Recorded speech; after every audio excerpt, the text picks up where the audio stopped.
பிரித்தானியாவின் லண்டன் நகரில் தமிழர்கள் செறிந்து வாழும் பகுதிகளில் இளைஞர்களை குறிவைத்து மோசடிகள் இடம்பெறுவதாக எச்சரிக்கை விடுக்கப்பட்டுள்ளது.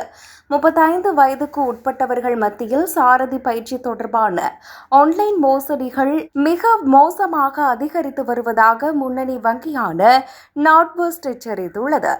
லண்டனின் ஈலிங், பிரண்ட் மற்றும் ஹாரோ ஆகிய பகுதிகளில் கடந்த ஓராண்டில் பதிவான மோசடிகளில் இந்த ஓட்டுநர் பயிற்சி மோசடிகளே முதலிடத்தில் உள்ளன.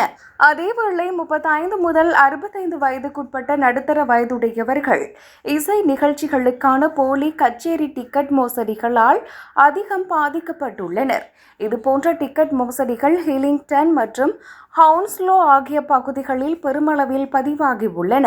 முழு லண்டன் நகரையும் பொறுத்தமட்டில் கிரிப்டோ கரன்சி மற்றும் போலி முதலீடு மோசடிகள் மூலமாகவே மக்கள் அதிகளவில் பணத்தை இழந்துள்ளனர்.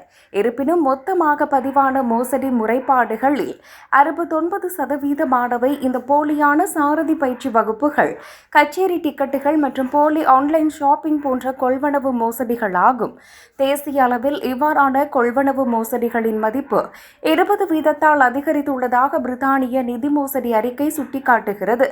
குற்றவாளிகள் தற்போது மிகவும் தந்திரமாக மக்களின் அன்றாட தேவைகளை குறிவைத்து மோசடியில் ஈடுபடுவதாக நார்த்வெஸ்ட் வங்கியின் பிராந்திய தலைவர் கேத்தரின் வான் வீனன் தெரிவித்துள்ளார். இந்நிலையில் நம்பகமான விற்பனையாளர்களிடமிருந்து மட்டுமே கொடுக்கல் வாங்கல்களை செய்ய வேண்டும். சந்தேகம் ஏற்பட்டால் வங்கி பண பரிமாற்றங்களை தவிர்த்து ஒரு நிமிடம் நிதானமாக சிந்தித்து செயல்பட வேண்டும் என அறிவுறுத்தியுள்ளார். இந்த மோசடிகளில் இருந்து பொதுமக்கள் தங்களை பாதுகாத்துக் கொள்ள ஏதுவாக நார்த்வெஸ்ட் வங்கி இந்த கோடை காலத்தில் லண்டன் முழுவதும் சிறப்பு விழிப்புணர்வு பயிலரங்குகளை நடத்தவுள்ளது.